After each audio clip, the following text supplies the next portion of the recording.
y tenéis que estar. Y lo digo con especial ilusión porque no todos los días coincide que una salida de Milenio 3, la última fue en Morón y recibimos todo el cariño de todo el mundo, pues sea el final de la temporada oficial. Yo creo que la fiesta tiene que ser por todo lo alto y el abanderado va a ser Juan G. Vallejo. Es su noche. Así que a ver con qué nos sorprende, con qué clase de historias. Aunque bueno, en verano seguimos, ¿eh? Hay por supuesto. Pero digámoslo así, que la pero campaña la temporada, acaba. Sí. Las la temporadas gente, se acaban en junio finales. Y la gente ya lo pregunta, pero habrá nueva temporada, ¿no? Están ansiosos por saber. Pues nada, si la cadena SER quiere, nosotros estaremos aquí. En fin, llevamos ya mucho tiempo aquí y esperamos estar mucho tiempo más, claro que sí. Gracias sobre todo a vosotros. ¿La investigación dónde nos lleva ahora? Pues de las ciudades subterráneas de la Capadocia o de las fronteras del yacidismo del Kurdistán y ese dios pavo real demoníaco, nos vamos a Canarias, tierra querida siempre por este equipo, tan fértil de misterios, ¿verdad? Pablo nos hablaba de la Casa Lercaro. ¿Un museo exactamente de qué, Pablo? Actualmente es el Museo de Historia también de Tenerife, donde podemos encontrar documentos antiguos, algunos muy interesantes de la época de la conquista, algunos libros también, y objetos, bueno, contando un poco la historia, lógicamente, de la existencia de la laguna de Tenerife, y también una sección que es muy espectacular desde el punto de vista, bueno, de que son animales que están disecados. Encontramos un cráneo humano utilizado posiblemente para clases, ¿no? Para enseñanza, y encontramos una serie como una especie de gabinete de curiosidades antiguas, ¿no? O sea, un lugar ideal para que pasen cosas raras. Aparentemente sí, por ese tipo de objetos. Claro que estos objetos originalmente no estaban en la casa. Esta casa habitada por la familia Lercaro desde el siglo XVI, finales del siglo XVI, pues pasó, ¿no?, de varias generaciones de mano en mano hasta que un día se abandonó esta casa. Y solamente a finales de los años 90, de los años 80, es cuando se rehabilita la casa y se convierte, a partir del año 92, en el Museo de Historia de Tenerife.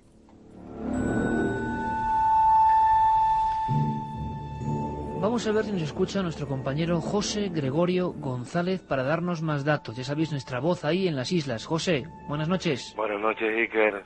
¿Cómo estás, amigo? Pues encantado de poder volver a encontrarnos ante los micrófonos y para hablar de un clásico del misterio en las Islas Canarias, pero de un clásico del que pocas veces se ha hablado de la manera en la que ahora podemos hacerlo, ¿no? Después de haber estado allí, haber pasado parte de una noche y haber recopilado testimonios que sabíamos que existían, pero que hasta la fecha, con nombres y apellidos, pues había sido extremadamente complejo hacerlo. Así que estoy contento, desde luego que sí. Claro, es que eso es lo importante. Por ejemplo, aquí viene otro testimonio. Carmen Dolores Chirena, ¿puede ser? Compañeros. Carmen Dolores Chinea Brito, la subdirectora de la Casa Lercaro. La propia subdirectora. Escuchad un momento, para que nos pongamos un poco en circunstancia de lo que nos cuentan, y que, como decía José Gregorio González, con nombres y apellidos, las historias tienen un empaque, ¿no? Las personas son responsables de lo que dicen y lo que han visto. Hemos escuchado a personas de seguridad que hablan de otros compañeros que han visto una escena como... A mí me ha impresionado, ¿no?, lo de una niña o una joven como de comunión y está con el cuello del vestido. O sea, que la visión era tan definida como para fijarse en eso. Pero esta mujer, con su responsabilidad, veamos lo que cuenta. Recuerdo, por ejemplo, en seguridad. Nosotros tenemos vigilancia, sistema de seguridad, ahora mismo 24 horas, en su momento solo era seguridad nocturna, y fue un seguridad de noche que dijo que se había asustado porque había visto una mujer en el patio. José Gregorio, ¿cuándo empieza esta historia? ¿Cuándo realmente yo recuerdo haber tocado hace algunos años los primeros bosquejos de que se empezaba a comentar en la laguna, de que había una visión, y creo acordarme de que una visión que empezaba en un punto y terminaba en un mismo punto, o sea, como un fantasma de los antiguos, de los ancestrales, ¿no? ¿Cuándo se empieza a hablar de esto realmente? Bueno, las primeras noticias públicas que aparecen en los medios de comunicación son de finales de los años 70, principios de los 80, digamos que ese es el momento en el que este tipo de leyendas, de relatos que circulaban desde hacía muchas décadas por la laguna, pues digamos que dan el salto, ¿no? Dan el salto y llegan a un mayor número de personas, probablemente coincidiendo también con la rehabilitación del edificio, el inicio de los trabajos y por supuesto el posterior uso ya como museo que se le va haciendo, ¿no? Eso hace que una vivienda que estaba abandonada, pase a ser utilizada, sea transada, tenga una vigilancia nocturna y por supuesto los testimonios comiencen a circular con bastante más facilidad, ¿no? Pero los relatos parecen ser bastante más antiguos, aunque no sabemos exactamente cuándo pueden surgir, ¿no? De hecho, La Laguna es una ciudad donde abundan historias de fantasmas en diferentes ubicaciones, ¿no? Incluso en espacios abiertos, como puede ser la plaza del Adelantado, donde también se cuenta a partir de un episodio histórico con un ajusticiamiento público que el alma quedó penando, es decir, que circulan estas historias desde un tiempo bastante difícil de precisar, pero es evidente que la rehabilitación del inmueble supuso un punto de inflexión importante en esa calle San Agustín para que estas historias empezasen ya a tener nombres y apellidos y testigos que fuesen identificables, ¿no? O sea que una vez más nos encontramos con el mismo cóctel, una casa que al ser rehabilitada, al hacerse obras para acondicionarse a los nuevos tiempos, empiezan a surgir cosas y sería innumerable la ristra de casos que podrían incorporarse a esa circunstancia, ¿no? Algo parecido sucede también con un inmueble que está muy cerca, otra casa importantísima, rehabilitada, que no sé si Pablo ha podido mencionar ya, que es la sede del Consejo Consultivo, que está a apenas unos metros. Es una casa que ocupa, es decir, que ahora está ocupada por un órgano tan importante como ese, ¿no? Y que también acumula historias muy similares, y estamos hablando de una distancia de 20-30 metros, es decir, separa una casa de la otra, ¿no?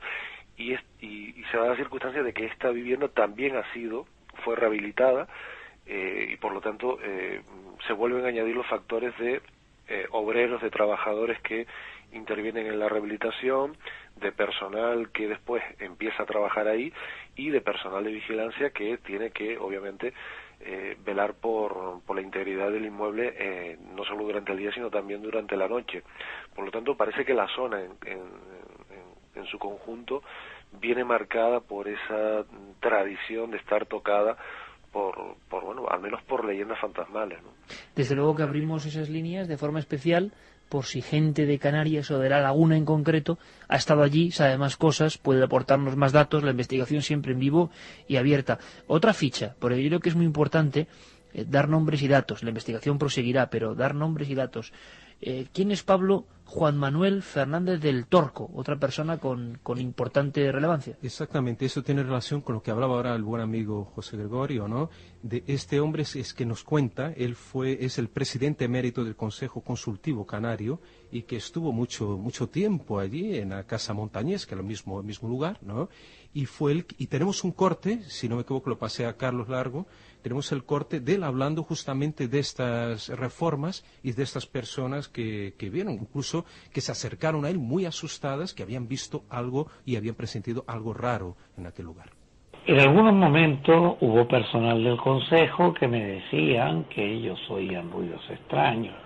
Evidentemente, unos decían sí, otros decían que no, y entonces planteamos el tema. Yo incluso una noche, encontrándome trabajando en el consejo, un guarda, se me puso absolutamente nervioso porque dice que había oído un ruido. Yo me moví por el consejo, evidentemente, pensando que podía ser algo extraño.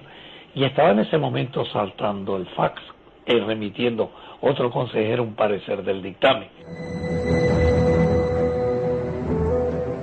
Precisamente la próxima semana que estamos en Granada, en ese Palacio de Exposiciones o Feria de Muestras de Granada, en Armilla, reabriremos algunas cosas, evidentemente, del caso Diputación de Granada, porque es el gran clásico, y aquí hay elementos que se corresponden, ¿no? Los obreros son los primeros que informan, pero curiosamente se mezclan a los propios funcionarios en esa especie de caldo de cultivo del miedo, de la incertidumbre.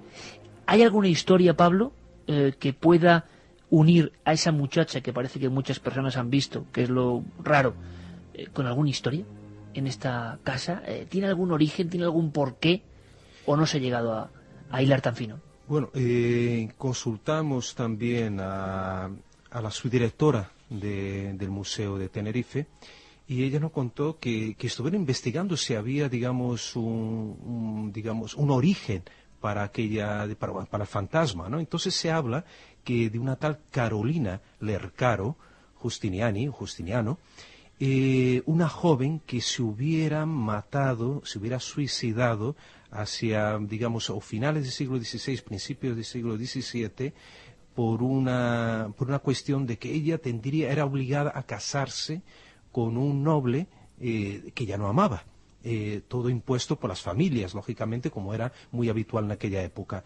Y esta joven, entonces, viéndose encorralada en una situación en que ella no podía tomar una decisión por sí sola, en este caso, pues ella se arroja a un supuesto pozo que existiría en la casa del Lercaro, y ahí se mata. Este sería posiblemente el origen de las apariciones del fantasma femenino, de ese espectro que varias personas afirman haberlo visto. Y es cierto, Pablo, porque yo recuerdo algo de eso hace unos 5 o 6 años, de que la mayoría de testigos, obreros y vigilantes de seguridad y algunos funcionarios veían inicio en un punto y final en un punto.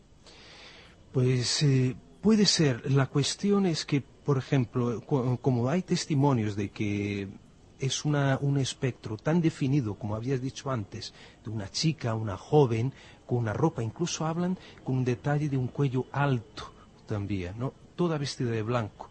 Estamos hablando de fenómenos ya vistos en otros lugares, las famosas apariciones de mujeres de blanco, ¿no? Podemos enlazarlo con ese tipo de apariciones espectrales tan misteriosas y que, según los testigos, es algo real, algo factible, algo visible. Lo curioso es que, en este caso, una mujer de la limpieza observa a través de un espejo este espectro que pasa por detrás de ella. Yo creo que lo más aterrador que hemos escuchado en tiempo, ¿no? Está mirándose al espejo, haciendo sus funciones de limpieza, y lo ve por detrás, que le está observando, una figura con un traje talar y con ese detalle del cuello.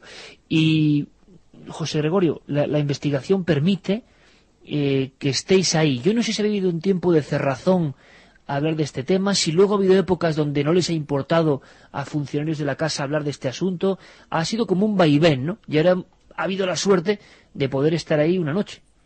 Sí, vamos a ver, la situación no debe de ser muy sencilla de administrar para los responsables del museo, ¿no? Ante todo, es un museo de historia que lo que pretende, lógicamente, es divulgar la historia de Tenerife desde la conquista hasta la actualidad, y bueno, y contar cómo ha sido la evolución de la población, de la economía, etcétera, etcétera, ¿no? Y eso es lo que se ve en el museo.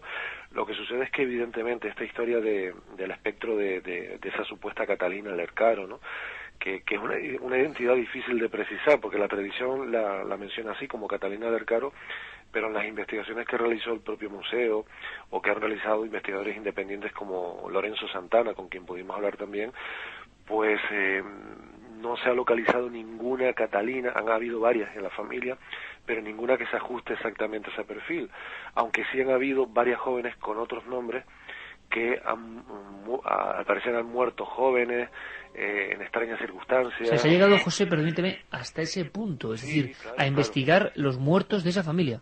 Claro, intentando investigar en los archivos de las parroquias más antiguas de La Laguna, para ver las partidas de nacimiento, las partidas de defunción, e intentar identificar, buscar un origen a la leyenda en el árbol genealógico de esa familia, ¿no? Y al menos había 2 candidatas que podrían ajustarse, e incluso una de ellas parece ser que tuvo un matrimonio poco agraciado, fue abandonada, y quizás esa podría ser la candidata más factible, pero no se llamaba Catalina. Creo recordar que no recuerdo el nombre. Era Úrsula, ¿no, José Gregorio? Que nos hablaba, que gracias a ti conocimos a Lorenzo Santana, esta persona extraordinaria, un gran investigador que escribió un libro, además, El secreto de los Lercaros, criptojudaísmo en el arte canario. Lo tenemos aquí, sí, señor, una investigación sobre esa vía familiar, que es Exacto. increíble. Y habla de una tal Úrsula Lercaro Justiniano, que nació, incluso él consigue,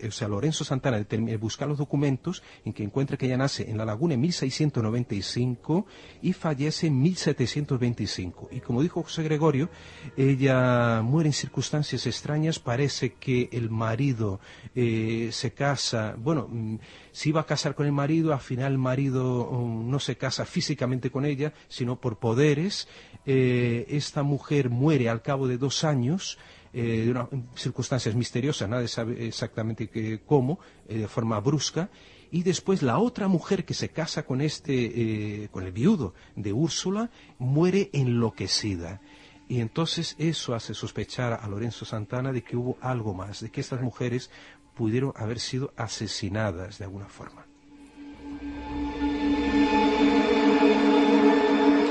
O sea, que una vez más una historia de un lugar, pequeños datos a vuela pluma que van cobrando forma y que desde luego nos demuestran que en ciertos lugares ocurren ciertas cosas. Evidentemente esto puede hilar con la Casa de las 7 Chimeneas y tantas cosas que hemos comentado. Pero la noche de investigación, José Gregorio, arrojó algunas sorpresas. Imagino que el protocolo inicial sería prácticamente el de siempre, elegiríais el lugar donde estas presencias eran más habituales, y ha habido alguna sorpresa por investigar, eso está muy claro, y lo dejamos diáfano, ¿no? Pero sorpresas. Sí, la verdad es que, hombre, nosotros todavía no lo tenemos demasiado claro, y por eso está bien que matices que está todavía por analizar lo que allí pudimos recoger, ¿no?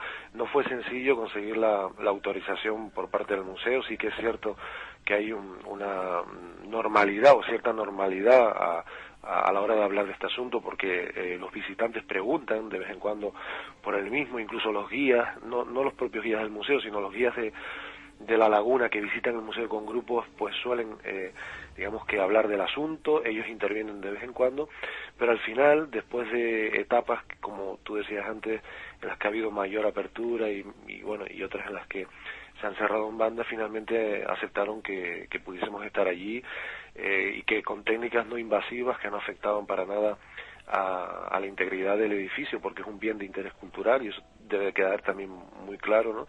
Pues realizamos una serie de pruebas, las rutinarias, grabaciones, fotografía, filmación nocturna. Hicimos mediciones de temperatura, de humedad, intentando encontrar algún tipo de parámetro o variable que nos pudiese dar una pista, ¿no? A fin de cuentas una casa restaurada, mucha madera. De hecho, el personal del museo atribuye muchos de los fenómenos a la sugestión provocada, o que puedan haber provocado, el crujido de la madera, los espacios vacíos, la soledad, etcétera. Pero claro, esto lo atribuyen quienes no han experimentado y quienes no han protagonizado ninguna experiencia, ¿no? Personas que llevan muchos años y que no han sido testigos y que interpretan que lo que han podido vivir otros sea fruto de la sugestión, o en fin. Pero el caso es que sí, que realizamos pruebas allí, Iker, y que en las grabaciones conseguimos una incursión que se repite en varios momentos, bastante peculiar. No se trata de una voz, se trata de un sonido perfectamente audible que yo no sé si lo tenemos ahí para escucharlo. Vamos a escucharlo. Y después lo explicamos, sí, porque es que es muy... Pero sería como una especie de, lo hemos definido antes, como una rueca. Sí, es que esa fue la primera impresión que tuve al escucharlo. Parecía como una rueda, algo que con algún dispositivo de resorte o algo giraba y volvía a su sitio. Lo comentamos allí, se grabó varias veces, se escuchaba muy bien. ¿Solo en algunas grabaciones, José Gregorio, o en todas? No, precisamente creo que el dispositivo de Pablo, que estaba junto al mío, no grabó nada, ¿no?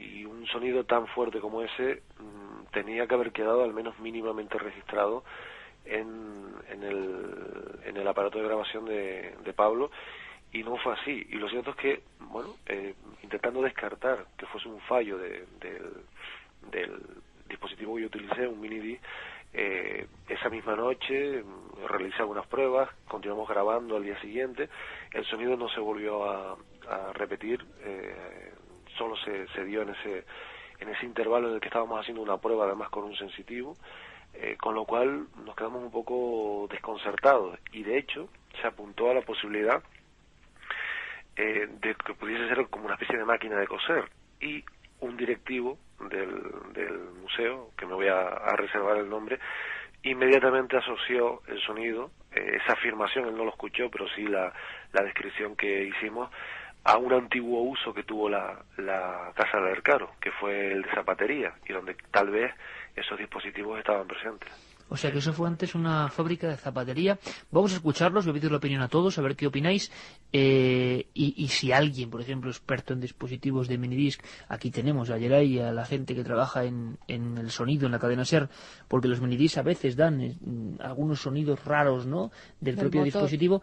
Yo lo que he escuchado es un poco distinto, tengo que decirlo también, y no lo sé, y además se va apagando, y luego en alguna ocasión que algún minidisc ha salido defectuoso, que es un sistema de grabación, por ejemplo, con el que hemos obtenido los sonidos de la Capadocia que hemos puesto hoy, a veces da alguna cosa, pero no es exactamente igual, y sobre todo el minidisc, si tienes error, te lo da entero hasta que se agota. Vamos a ver, que nos puedan sacar de dudas también, que nos puedan decir algo. Pero esto es lo que ocurría, y es un sonido que aparece como de fondo, y además tengo que decir que ha sido enviado urgentemente por José Gregorio, directamente del minidisc por línea microfónica, así que el sonido no es el mejor. Realmente es mucho más fuerte y más potente, pero la única forma de que podáis disfrutar de este sonido grabado en Noche de Investigación en máxima urgencia ha sido esto. O sea que está muy disminuido, pero se oye perfectamente esa especie de claqueteo de fondo que los propios miembros del museo relacionaban con el pasado de ese lugar. Escuchamos.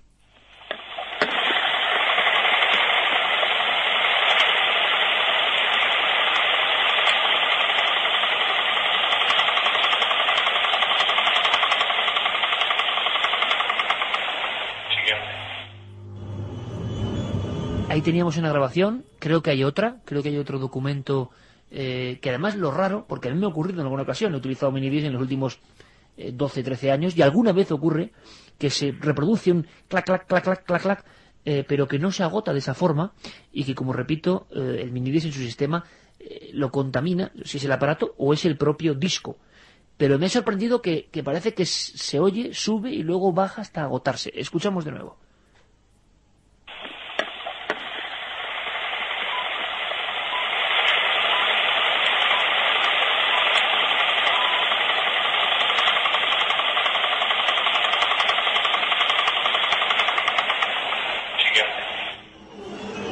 Y se agota ahí.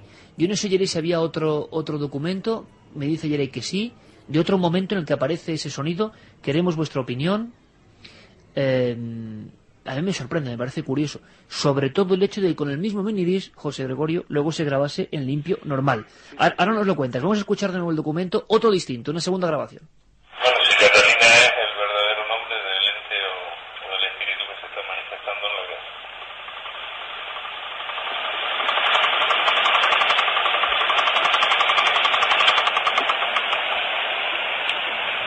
Y se agota en seco, lo que ocurre siempre, por lo menos nos pueden quizás sacar de dudas, lo que me ha ocurrido a mí en alguna ocasión es que ese sonido es constante, permanente, durante toda la grabación, por un error en la lectura. No, pero a veces se para, Iker. A veces el motor para, del propio minidisc. Sí, pero en la grabación no, tienes que parar tú. No, en la grabación, hemos hecho grabaciones donde el motor en un momento dado no es que vaya disminuyendo, como aquí, para. Acuérdate, en unas que hicimos... Geray, ¿tú qué opinas? Yo estoy mirando a Geray Martínez también a ver qué nos dice.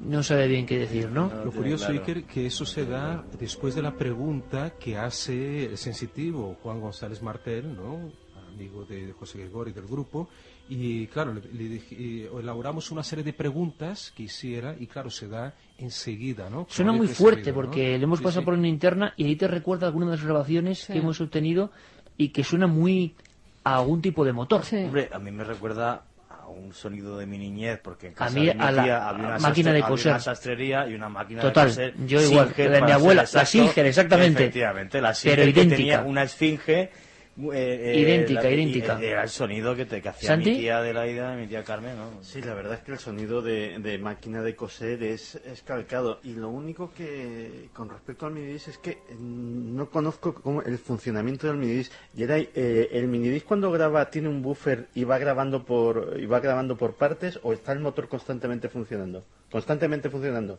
Entonces no puede ser, porque aquí lo que hay es una variación de frecuencia al final, que se ve que lo que sea que hace ese movimiento cíclico, circular, digámoslo así, va bajando de velocidad hasta detenerse, lo cual no... De todas formas, ahí lo dejamos, porque, oye, es un documento, sí me gustaría volver a escucharlo, porque el documento 2, y repito, lo hemos grabado, gracias también a nuestro compañero Noel Calero, por línea telefónica, es decir, que esto es mucho más fuerte, y en el segundo documento es más fuerte, puede que tenga evidentemente una explicación, pero nos ha sorprendido porque a mí me ha ocurrido como a Juángel, lo de la máquina de coser, en este caso de mi abuela, que en paz descanse, es que Sí. de Pero la niñez, clavado, clavado. quizá a muchos amigos les pase. Vamos a escucharlo. Bueno, si Catalina es el verdadero nombre del ente o del espíritu que se está manifestando en la casa.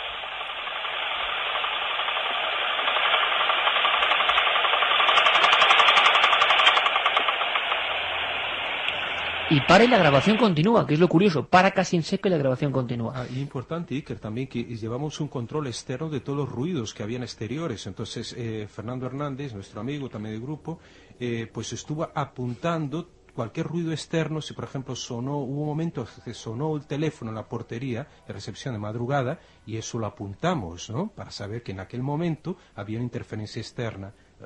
Y no, en ese momento no había ese tipo de interferencia. ¿Qué decía este hombre? Lo relacionaba con un pasado, entonces, una zapatería. Sí, bueno, vamos a ver, cuando describimos una vez que habíamos terminado prácticamente ya la velada allí, estábamos recogiendo el material, comentamos la incursión de ese sonido con uno de los responsables del museo, que se había incorporado para verificar que todo había ido bien y que, en fin, que habíamos tenido todas las facilidades, ¿no?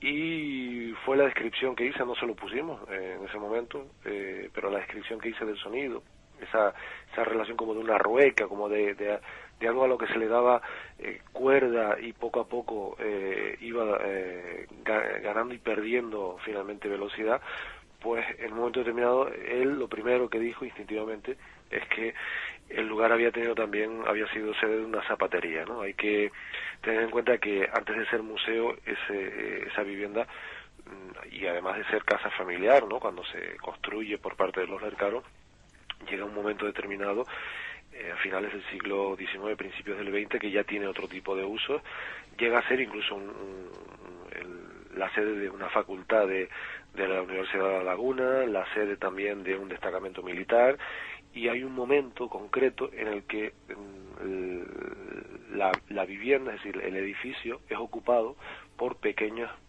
negocios, ¿no? Y uno de ellos era una zapatería, ¿no? Una cosa, José Gregorio, luego tú grabaste y no sale ese sonido fuera de allí. No sale.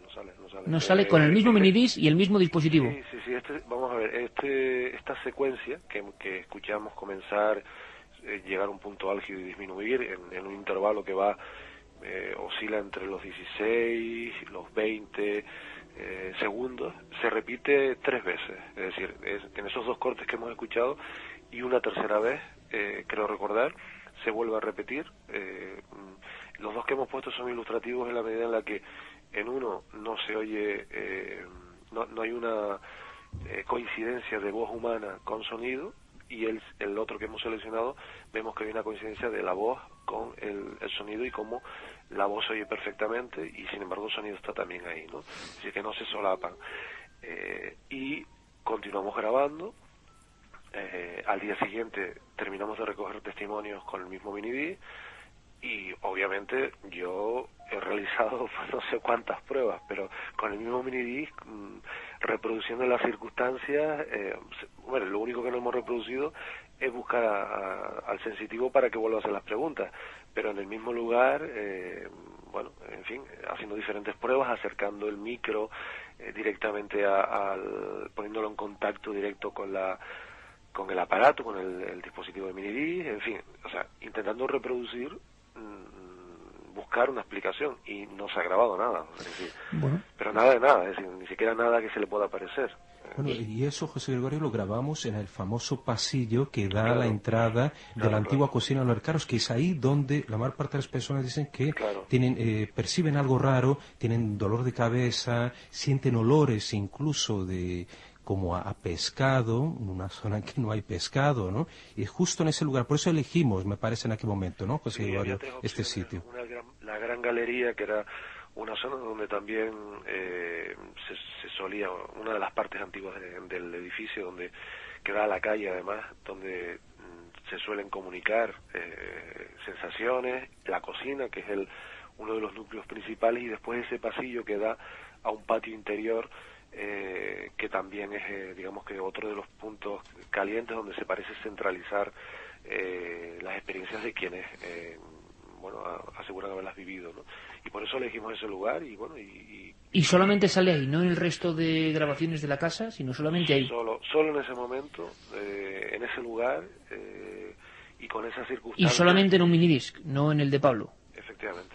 Bueno, sí, pues porque inmediatamente yo recuerdo que Pablo lo comprobó sobre la marcha y no había recogido nada. Por lógica, es decir, siendo lógicos, habría que decir que al ser un sonido mecánico tendrá que tener algún origen puramente mecánico, puramente repetitivo, y que posiblemente el minidisc, que es un sistema que da algún que otro problema, en ocasiones da ruidos raros, y en ocasiones habría que achacarlo. Eso sería lo lógico y lo racional.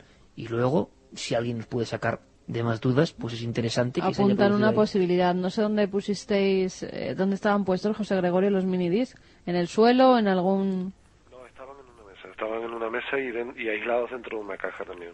Improvisamos una caja que es una jaula de Faraday, que justamente para evitar interferencias electromagnéticas recubiertas con papel aluminio. Nos dicen desde Tenerife, Luis y Yaiza, que justamente se están realizando unas obras con grandes máquinas en la ciudad de La Laguna, que además son colindantes a la calle del museo, que podía ser... Pero era una de la madrugada que grabábamos, a la una y algo de madrugada. A esas horas imposible. ¿Qué más dice la gente? ¿Saben de esta historia? Pues nos dicen, parece el sonido de una máquina de coser antigua, nos lo decía Fina, cinta rebobinándose hasta que termina al principio del cassette. ¿Es que alguno grababa con cinta analógica? No, minidisc. Pues le recuerda a eso.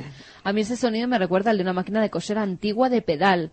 Sí, que es posible que se usase en zapatería, nos dice Betty. Sergio de Cádiz, técnico de electrónica naval, y he escuchado el ruido del minidisc. Eso suena más a una máquina de coser antigua que al ruido del motor del minidisc. ¿Y quién decía esto? Nos lo decía Sergio, que es de Cádiz y es técnico de electrónica naval. Pues muy interesante.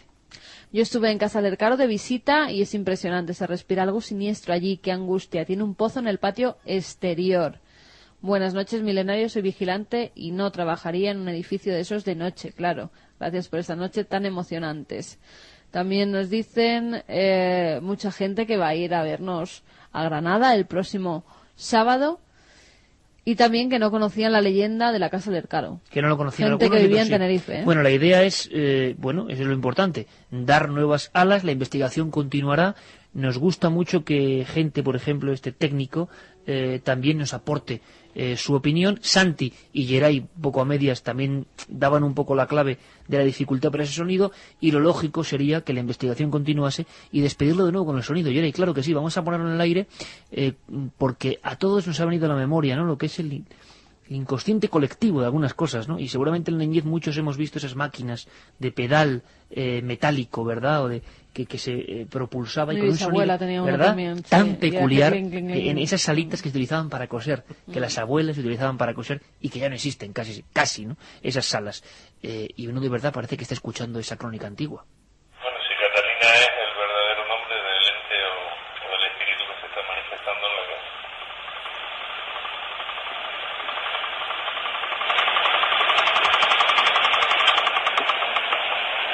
Y sobre todo la parada es lo inquietante, esa parada.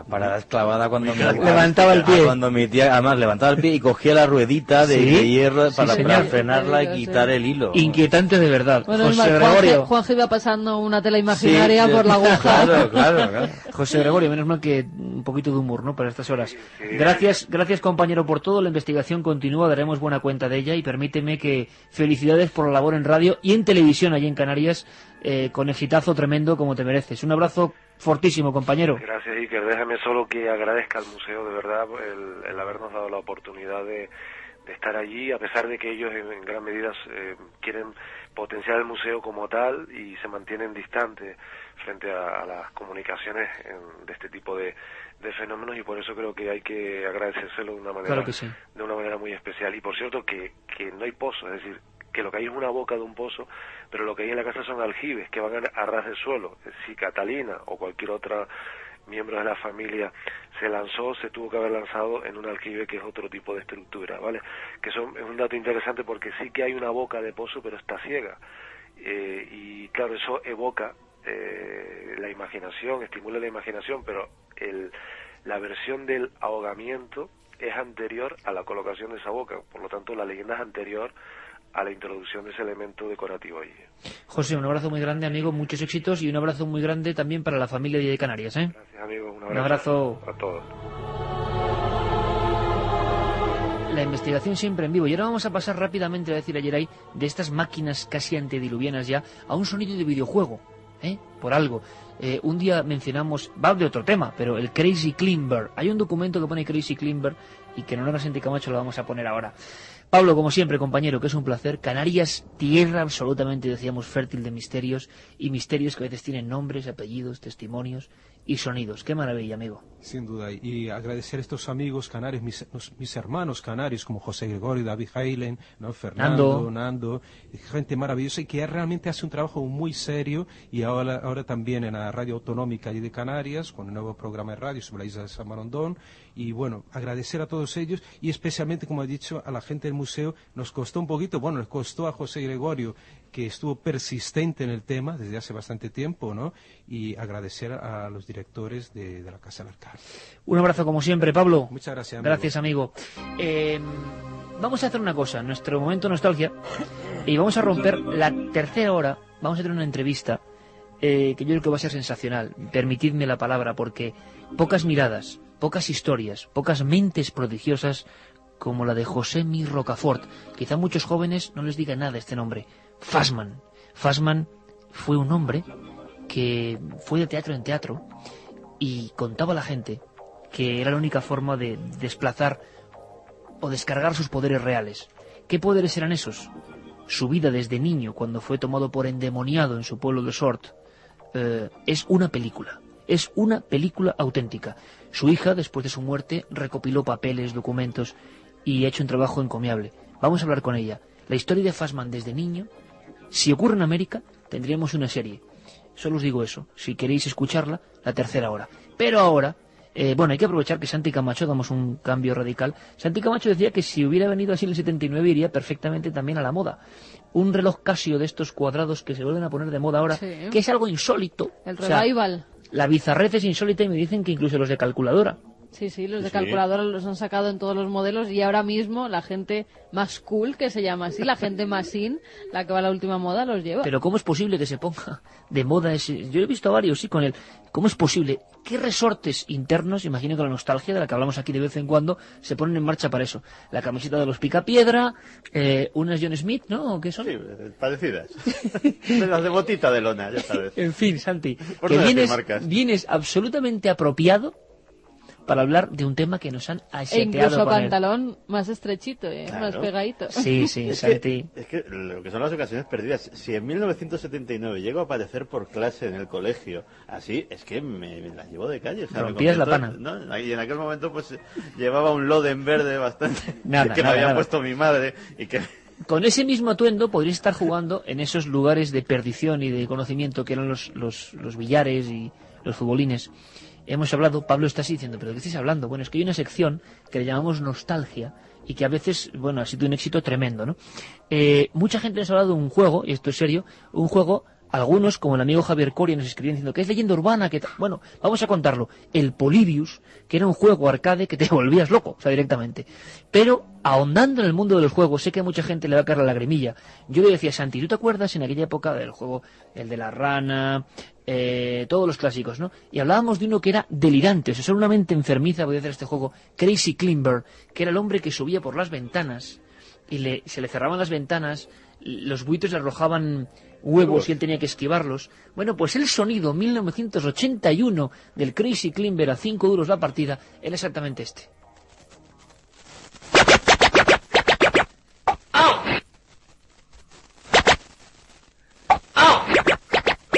Ahora muchos seguro que se han acordado, ¿verdad? Un individuo que limpiaba las ventanas y subía. Bueno, esta sería la versión lúdica, ¿no? Crazy Climber. En la misma época surge una historia, que no sé si es verdad o no, nos han llegado cientos de mensajes. En Internet se habla de la máquina maldita probada para manejar el cerebro humano, el Polybius. Y creo, falso o no, que hay un sonido de Polybius. El sonido sería, Geray, este.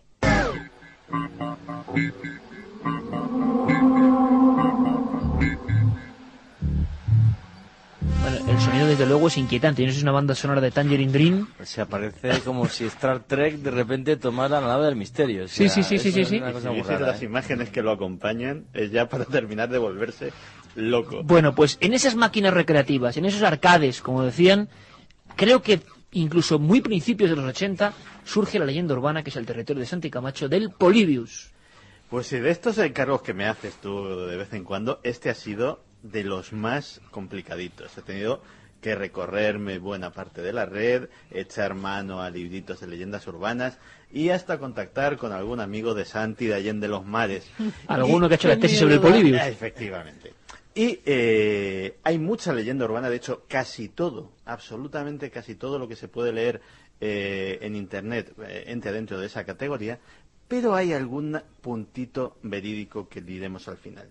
La leyenda del Polybius surge en 1981 y habla de que en un suburbio de Portland, Oregón, aparece una máquina, una misteriosa máquina, que automáticamente en los recreativos del lugar empieza a generar verdaderos fans, verdaderas colas interminables de gente que iba allí para jugar. Pensemos que el mundo del videojuego para los más jóvenes era muy diferente. Nadie, absolutamente nadie tenía una consola en casa. Había que acudir a los bares, a los recreativos, a echar la moneda de 5 duros, 25 pesetas, que a veces era la paga semanal de un chaval de la época, y era la única oportunidad que tenías de jugar a aquellos aparatos fascinantes y muy nuevos en aquella época. Pues el Polybius parecía algo revolucionario. Eran gráficos vectoriales, la nave era una nave que no se movía, sino que era el escenario el que rotaba a su alrededor. Todo aquello pues era una auténtica novedad. Podría parecer muy inocente con el nivel tecnológico de ahora, pero en aquel entonces pues debió de causar sensación. El problema eran los efectos secundarios. Y cito: mareos, convulsiones, vómitos, pérdida de memoria, alucinaciones auditivas y ópticas, amnesia, ataques epilépticos, pesadillas, depresión y, a veces, suicidio.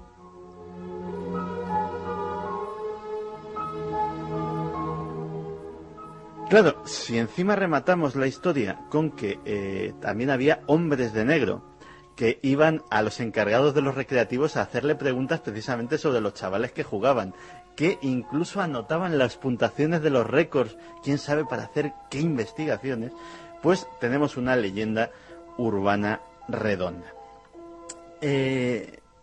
Hasta aquí, digamos, la parte ficticia o la parte que ha trascendido a la red. De hecho, hay gente que dice haber jugado a Polybius en los 5 continentes. La verdad es que es una de estas bolas de nieve que ha ido creciendo. Sin embargo, en Estados Unidos sí que hay trazas de que algo pasó. Hay localizados testimonios, y cualquier cosa que salga de esos, digamos que entre dentro de la leyenda urbana, concretamente en 3 localidades muy concretas. De hecho, los que han investigado esto hablan de que si hubo un Polybius, tan solo hubo como mucho 4 máquinas. 4 máquinas en total. Lo que lo hace más misterioso. Efectivamente. 2 de ellas en las localidades de Greenham y Portland, en Oregón, y otras 2 en un pueblito que se llamaba Okeene, o que se sigue llamando, en Oklahoma. En ningún gran centro de población, ni en Nueva York, ni en Chicago, ni en San Francisco, ni en Miami, sino en sitios, digamos, bastante remotos. En esas localidades, los que han ido allí a investigar, se han encontrado con que hay varios testimonios de gente que afirma haber jugado al Polybius, que afirma haber tenido los efectos secundarios raros y que incluso entre ellos había encargados de salones recreativos que recuerdan perfectamente la máquina y que recuerdan perfectamente el tema. A raíz de ahí, de todas formas, se ha generado un efecto bola de nieve increíble. El sonido que acabamos de escuchar procede de una recreación del Polybius. O sea, que no es real tampoco. No, hay mucha gente que efectivamente se afirma, es que he jugado al Polybius en internet, hay un Polybius que te lo puedes bajar y que incluso está la ROM por ahí, que si la metes en un emulador, en fin, funciona. Todo esto es una creación muy posterior. El Polybius original decían que estaba fabricado por una empresa igualmente misteriosa que se llamaba Sinneslöschen, que en alemán quiere decir pérdida de los sentidos.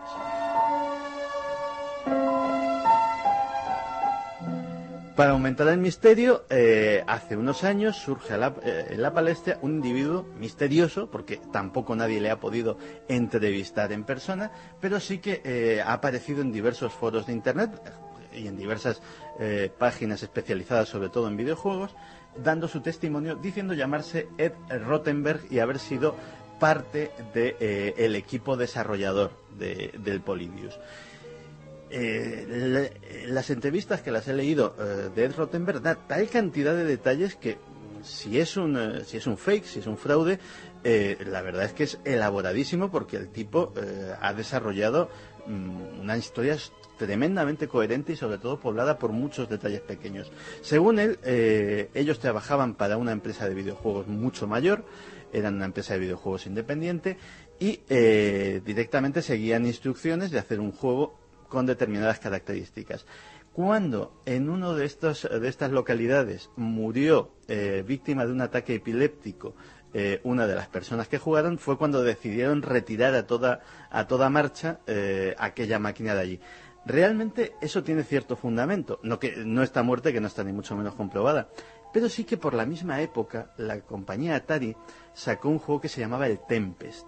El Tempest tiene un aspecto muy similar. Tenía que ser Atari. Sí, tiene un aspecto muy similar a lo que se dice del Polybius, y generó, y esto sí que está documentado, múltiples ataques de epilepsia entre los que lo jugaban, mareos, vértigos, etcétera, etcétera, porque era un entorno tridimensional que la gente tampoco estaba acostumbrada. A lo mejor con la cultura de la consola y del videojuego que hay ahora, la gente no tendría los mismos efectos, pero en aquel momento era algo muy novedoso y mucha gente sufrió esos efectos secundarios.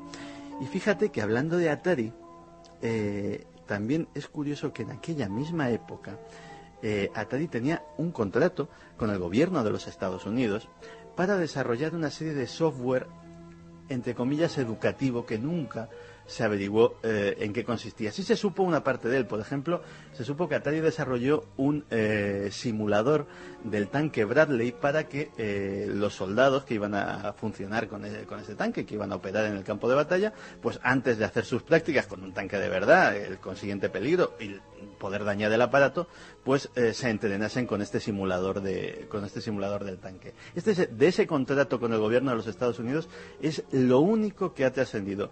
El resto de los programas que se desarrollaron eran secretos, y quién sabe si uno de ellos se llamaba Polybius.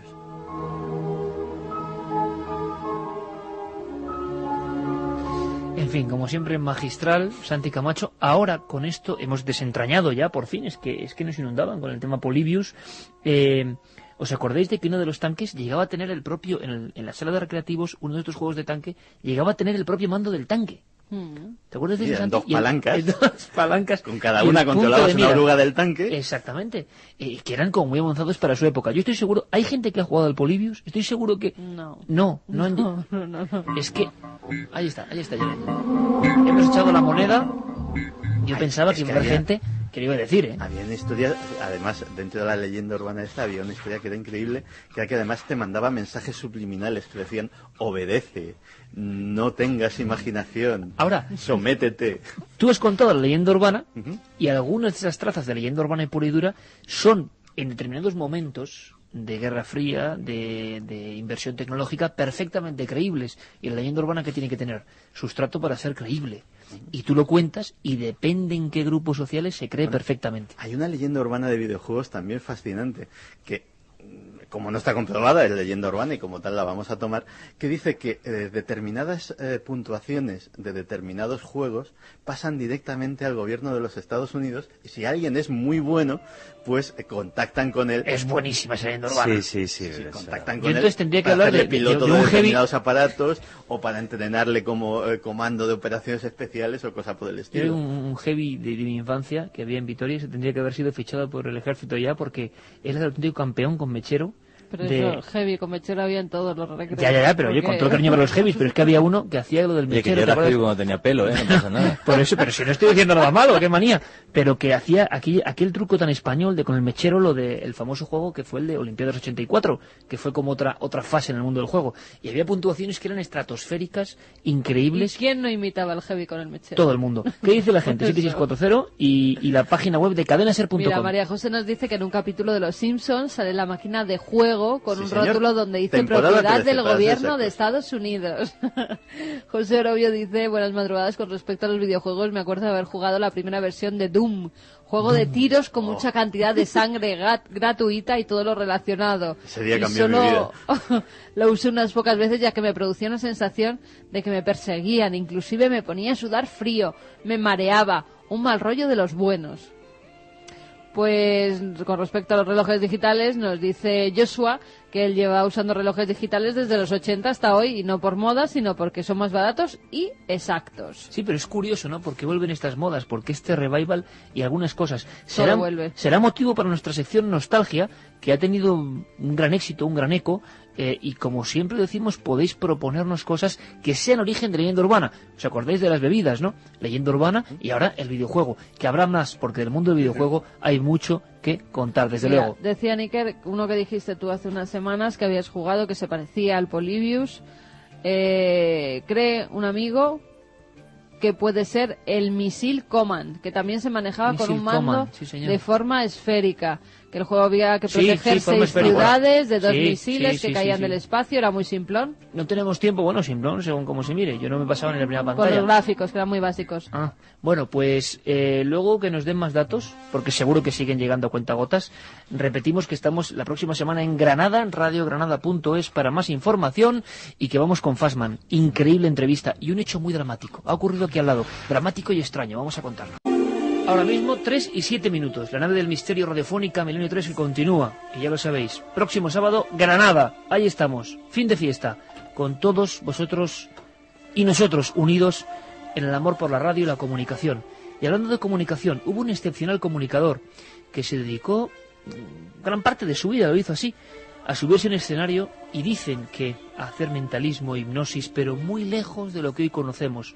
La leyenda que ha acompañado a José Mir Rocafort, Fassman, es que tenía poderes auténticos. Y hubo polémica entre los propios mentalistas e ilusionistas, que se saben todos los trucos, evidentemente, por complejos que parezcan. Pocas miradas, os lo aseguro, pocas miradas concentran tanta mezcla de misterio, de profundísimo misterio que parece arcaico y de venir de tiempos remotísimos, como la mirada de José Mir Rocafort, un hombre nacido en un pueblo también señalado por los secretos y los misterios, Sort, en Lérida, el pueblo de la buena suerte. Fassman se hizo muy célebre, pero desde la niñez le ocurrían cosas. Creo que es buen momento para recordar a este hombre, y me gustaría que opinaseis en nuestro lienzo en blanco en cadenaser.com, en 7640, porque de verdad creo que hay que hacer justicia, porque hay personajes que, lo dicho, serían muy célebres. Hay alguna placa y alguna calle en Sort sobre este hombre absolutamente prodigioso. Yo creo que María Mir, su hija, nos tiene que contar cosas increíbles. Esa mirada. Me ha impresionado una foto que viene en el libro, la biografía de Fassmann, mirándose al espejo, años 50. ¡Qué mirada! ¡Qué mirada! Es uno cuando cree que realmente alguien podría adueñarse fácilmente de la voluntad de otro. Pues sí, este hombre tenía ese poder, y muchos más. Vamos a recordar la vida, milagros y misterios de un hombre que nos dejó ya hace más de 15 años, que se fue casi en silencio, y que queremos que mucha gente joven conozca. Dicen que era un mago auténtico, que su mente era maravillosa de verdad. María Mir, buenas noches.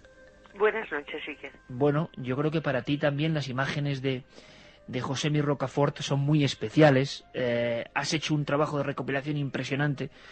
Y simplemente la portada del libro, esta foto que yo digo, el poder de una mirada, que este hombre al parecer guardaba desde niño, no era ninguna pose, ¿no? Esa mirada inquietante que parecía ir más allá del común de los mortales, es algo que le acompañó siempre, que no era decoración, ¿no? No, en absoluto. José Mir Rocafort, o sea, primero hablando de la persona, no del personaje de Fassmann, nació en unas circunstancias terribles, un pueblo de alta montaña completamente aislado, nace con una alergia congénita a la leche materna, es gemelo con su hermano Luis, los dos tienen la misma alergia y en el grado más grave. El otro hermano mamó de su madre y murió al cabo de 4 días. José, por el contrario, se negaba a mamar.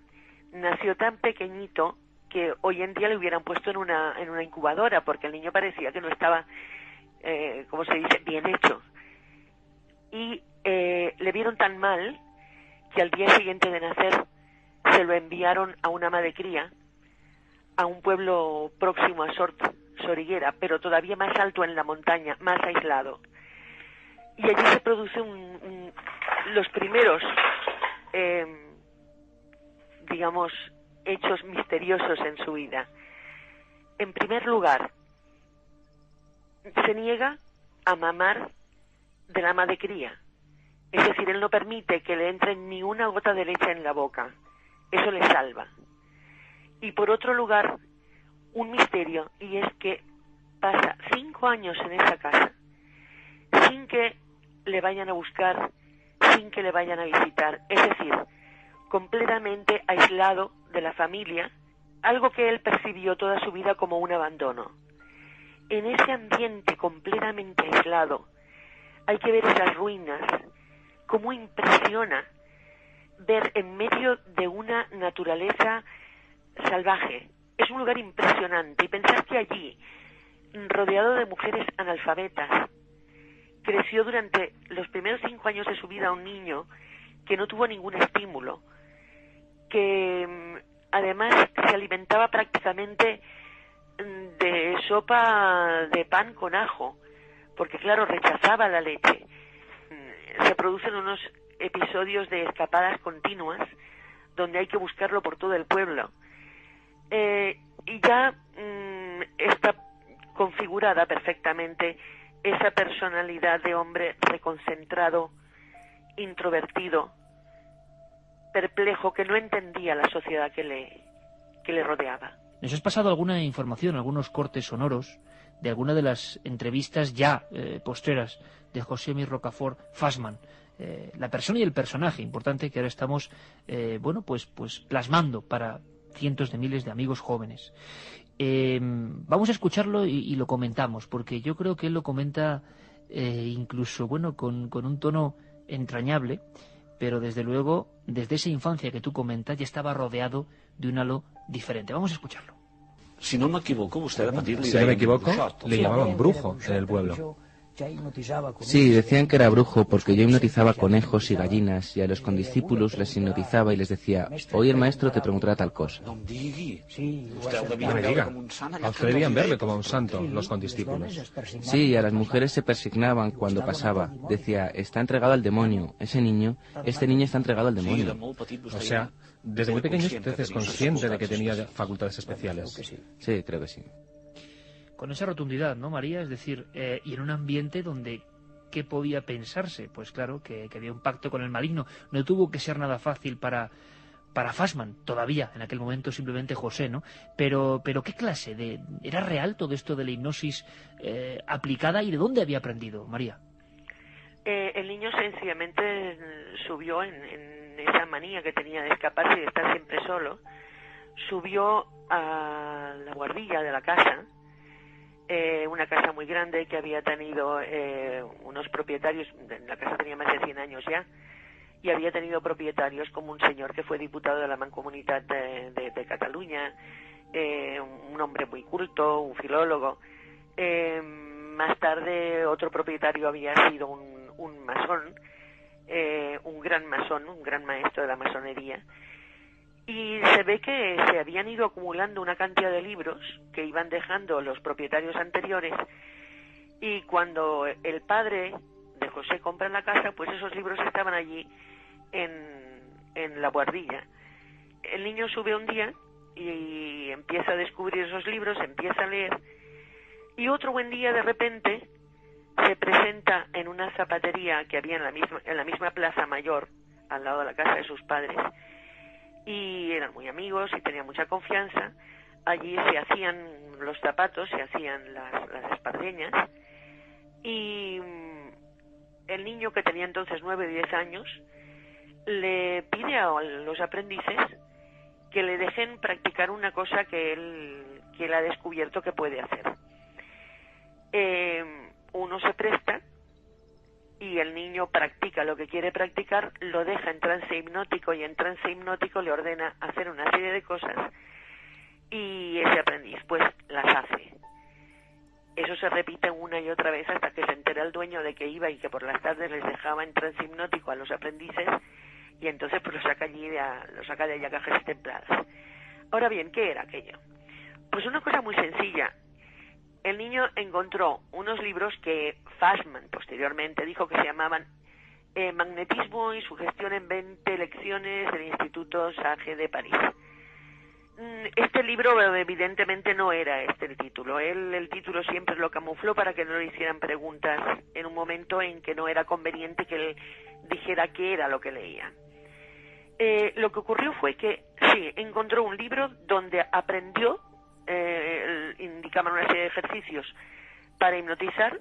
El niño se puso inocentemente a probar si aquello de verdad daba resultado, le dio resultado, y entonces naturalmente la criatura pues primero se sorprendió y segundo le pareció estupendo ser capaz de dominar la voluntad de los demás a su antojo. Aparte de lo de la zapatería, el maestro pues empieza a preguntar lecciones a los chicos de la escuela, y los chicos de la escuela pues salen mejor parados que nunca, hasta que se descubre que el niño hipnotizaba al maestro y le decía las lecciones que tenía que preguntar. Aquello sí que fue un escándalo ya brutal. El padre de José era sumamente severo, excesivamente severo. Aquello le pareció una falta de honestidad terrible. Sufrió castigos serios y públicos, y en el pueblo entero pues ya se corrió aquello de que el niño estaba entregado al demonio. De todas formas, María, yo estoy ahora poniéndome en el lado de los oyentes. Muchos estarán diciendo, solo hasta aquí. Si tuviésemos la entrevista aquí, ya solo con lo contado de la infancia de José Mi Rocafort, cómo nos ha hecho una película, ¿no? De las vivencias de este hombre, porque desde luego estamos viendo ya el ambiente, ¿no? Y lo extraordinario. Ahora bien, la pregunta es, ¿era todo un aprendizaje? ¿Tenía que ser un niño realmente sabio para esos códigos de ciertos libros misteriosos, adaptarlos de esa forma tan increíble? Hay un detalle que tú nos has proporcionado en una de esas entrevistas que suma misterio a la historia, y es su madre, ¿no? Al parecer su madre también, casi con esa magia popular, vamos a llamarlo así, hacía demostraciones que hoy serían consideradas, pues eso, puro mentalismo o aciertos o calculadoras humanas. Vamos a escucharlo y lo comentamos. La meva mare tenia unes facultats extraordinàries. Sí. Tenia una gran intuïció. Mi madre tenía unas facultades extraordinarias. Era una dona Tenía una gran interesa, intuición. Era una mujer de una entereza de carácter fabulosa, fabulosa. Y yo recuerdo perfectamente que los campesinos del país venían a comprar durante todo el año. Compraban mercancía y pagaban el día de la feria en que bajaban a vender los productos de la tierra, animales, etcétera. Y había una libreta grande, recuerdo, y mi madre iba apuntando todo, 67, 85, 37, etcétera. Y cuando venían le decían, sume, y no sumaba nunca. Hacía así, 7, 85, 95, exacto. O sea, que algo había también en los genes, María. Sí, desde luego que sí. Quisiera hacer una puntualización. Ella nunca hizo demostraciones de ninguna clase. Era una mujer sumamente callada, igual que José. Una mujer que vivía completamente hacia adentro, con una inteligencia superdotada, una capacidad de empatía impresionante. No podemos extendernos sobre esto, pero en el libro ya explico los grados de generosidad, pero generosidad siempre absolutamente callada. Es decir, nunca hizo ninguna demostración. Ella sencillamente en su tienda y también con toda la inocencia del mundo, como explica Fassmann en la entrevista a Josep María Espinar, tenían unas grandes libretas donde se apuntaba todo lo que iban cogiendo a crédito los campesinos de los pueblos del Sorte, la cabeza de partido. Pues bien, había páginas enteras de un año entero en las cuales había sumas, restas, divisiones, porcentajes, es decir, una serie de cuentas a hacer. La madre de José sencillamente echaba un vistazo con mayor rapidez de la que yo, por ejemplo, soy capaz de leerme una página e inmediatamente producía el resultado. Hubiese los cálculos que hubiese, o dirían, para ser más precisa, a mí no me cabe la menor duda de que sí que había un componente genético. Y nos da una clave ahí también, ¿no? Porque da la impresión, María, de que tenemos a una persona muy especial que tiene unos conocimientos de esos libros o un interés concreto en un entorno muy desfavorable y que a la vez posee, ¿no?, ese legado, entre comillas. Claro, ahondar, tú has hecho una biografía que tiene casi 500 páginas. Desmembrarla aquí es imposible, ¿no? Porque, ¿cómo podríamos resumir, María, ese niño que se ha ido haciendo mayor y que de repente lo vemos en un salto de espacio-temporal con salas con cientos de personas haciendo experimentos que no se habían hecho, yo creo, hasta entonces, o sí, sácame de la duda, y causando una expectación? En sus carteles se veía la palabra hipnosis, telepatía, fenómenos extraños. Ahora ha habido muchas películas que hablan de todo eso, ¿no? Pero creo que en España y América el impacto de ese poder, que la gente no sabía al final si eran poderes reales, si no, qué parte había de ficción y de realidad, le convirtió en un personaje absolutamente célebre durante muchas décadas, ¿no? Él a los 18 años encuentra, de una forma casual también, una salida a esa perplejidad que tenía sobre facultades que él mismo ni comprendía ni controlaba, y le encuentra una salida en el mundo del espectáculo. Es decir, se da cuenta que una persona que hace esas cosas raras y que empezó a hacerlas por los cafés de Barcelona para sacarse un sobresueldo, no tenía otra salida en aquel momento que el mundo del espectáculo, y empezó en un circo. De un circo pasó a teatros de variedades. De teatros de variedades, pues su fama se fue extendiendo hasta que llegó al Circo Price de Madrid, y de ahí pegó el salto por toda España, Portugal y ya América, donde hizo la primera gira. Duró año y medio con un éxito extraordinario en Venezuela, en Buenos Aires, en La Habana, en Bogotá. Para él esto fue una salida, y de alguna manera la frivolidad del espectáculo le suponía una forma también de descargarse. ¿Había algún número en el que tú crees, María, a día de hoy, donde había esas facultades que podemos llamar el profundo poder de la mente, que vale muchos, parece que tenemos, pero que no utilizan? Su espectáculo de mentalismo era, como todos los espectáculos de mentalismo, era ilusionismo. Y había trucos, por supuesto. En todos los espectáculos de mentalismo los hay. Y los mentalistas no pretenden que eso sea cierto, aunque la propaganda tiene, sobre todo en aquella época, Lo impresionante de Fassmann era que fuera del escenario, cuando no había truco posible, hipnotizaba también. Y en las reuniones particulares, donde empezó a ser invitado muy pronto en su carrera, con 21 años ya era conocido en salones de la alta burguesía de Barcelona, en esas reuniones particulares se producían unos fenómenos que ahí el truco no valía. Mira, hace unos días nada más recibía yo un email de Caracas del doctor Quer del Vegas. Yo trato en la biografía, narro, vaya, un hecho muy curioso. El 13 de noviembre de 1950-51 mataron al presidente de la Junta Militar de Venezuela, al coronel Carlos Delgado Chalbó. Al día siguiente del asesinato se encontró en su despacho un telegrama de Fassmann. No cabe duda de que Fassmann conoció a Delgado Chalbó y a su mujer. Fassmann acababa de llegar a Venezuela con Deika, su esposa, y se habían presentado en el Teatro Nacional de Caracas. Ya había recibido en consulta a varias personas del gobierno y aparece este telegrama al día siguiente del asesinato. Yo le pregunto a mi padre en 1982, cuando estaba redactando en sus memorias: papá, ¿qué hay de esto? En este telegrama se dijo y se publicó en la prensa que tú avisabas a Delgado Chalbó de que le iban a matar. Y mi padre dice: mira, no revolvamos, tú pon que en el telegrama yo cancelaba una reunión con Delgado Chalbó porque tenía dolor de barriga. Me lo dijo así mismo y eso puse yo en el libro.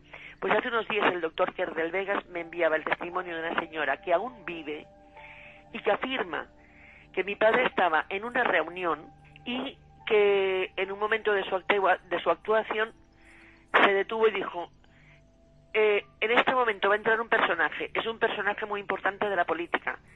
Y sí, en ese momento entró Carlos Delgado Chalbó, que era el presidente, y le dijo: oiga, cuídese porque a usted lo van a matar. Dicen que ahí se acabó la fiesta, o sea que a pesar de que Delgado Chalbó se lo colgó en cierta broma y dijo: si me ha llegado la hora, pues aunque tenga escoltas, eso no va a poder impedirse. Me dicen que esto fue el 3 de noviembre y 10 días después le asesinaron. Sí que hay una explicación, desde el punto de vista de la telepatía, a este hecho curioso. Y es que Fassmann había recibido en consulta el día anterior al que fue el cerebro del asesinato de Delgado Chalbó, al general Urbina. Le había recibido en consulta. Luego, no cabe la posibilidad de que él hubiera percibido, Fassmann hubiera percibido en la mente de este hombre la intención, la tensión que tenía que tener, porque sabían que se iba a producir el secuestro del presidente de la República al día siguiente y que le iban a asesinar. Él aprendió a vivir con esto, aunque no se lo pudo explicar jamás. Y otra facultad que tampoco nunca entendió su objetivo, una facultad hubo que para él fue una cruz desde la infancia más tierna hasta el último día de su vida: la capacidad de percibir que una persona se iba a morir. Uf. Eso sí que para él fue terrible. Tremendo, ¿no? Esto nunca, no tenía nada que ver con el teatro, evidentemente. Claro. Esto nunca lo utilizó él para exhibirse, evidentemente, porque es que no podía decírselo a la persona. Y él lo notaba como un reflejo, como un flash. No, sentía un malestar físico muy intenso, y sabía que una persona pues iba a morir, se muere alguien. Y él notaba algo. Un malestar físico tremendo. Tuvo que sufrir el saber que un hermano suyo acababa de morir, el saber que su madre se moría pocos días antes. Para él fue terrible, terrible, y sobre todo porque era la impotencia de saber que no podía hacer nada para evitarlo y el no encontrar una explicación. ¿Por qué me pasa a mí esto? El 22 de junio del año 91, como tú dices en el libro, el hilo se rompió a las 6 de la mañana de ese día. Tu padre incluso hizo algunas cosas que de verdad suenan de novela, en el sentido de que bueno, pues van a colación de una personalidad tan singular, tan peculiar, ¿no? En un entorno que para él era muy especial, en unas piedras y unas rocas y una conexión con la naturaleza que era muy especial, y que si quieres, María, nos puedes contar brevemente, pero él, con un esfuerzo tremendo, un hombre ya abatido por una dolorosa enfermedad, él hace algo que nos puede sonar extraño, ¿no? Y que tiene que ver quizá también con esa mentalidad distinta, diferente, especial. Sí, mi padre ya tenía 83 años, bueno, estaba a punto de cumplir 83 años. Cuando le diagnostican un cáncer de huesos, ya hacía tanto tiempo que vivía con un dolor que tal vez para otra persona hubiera sido insoportable. Coge su coche y se lanza por la noche sin decirle a nadie dónde iba, y conduce durante 5 horas por una carretera que no es como está ahora, era una carretera bastante difícil, 5 horas hasta llegar a su pueblo, a Sort. Allí se había construido él el sueño de su infancia. Es una casa de piedra muy especial, en un entorno muy especial, que él mismo fue creando, jugando con la piedra, jugando con el agua, hasta con los astros. Y se presentó aquella noche, cogió una brocha y un pote de pintura, y en una de las fuentes del jardín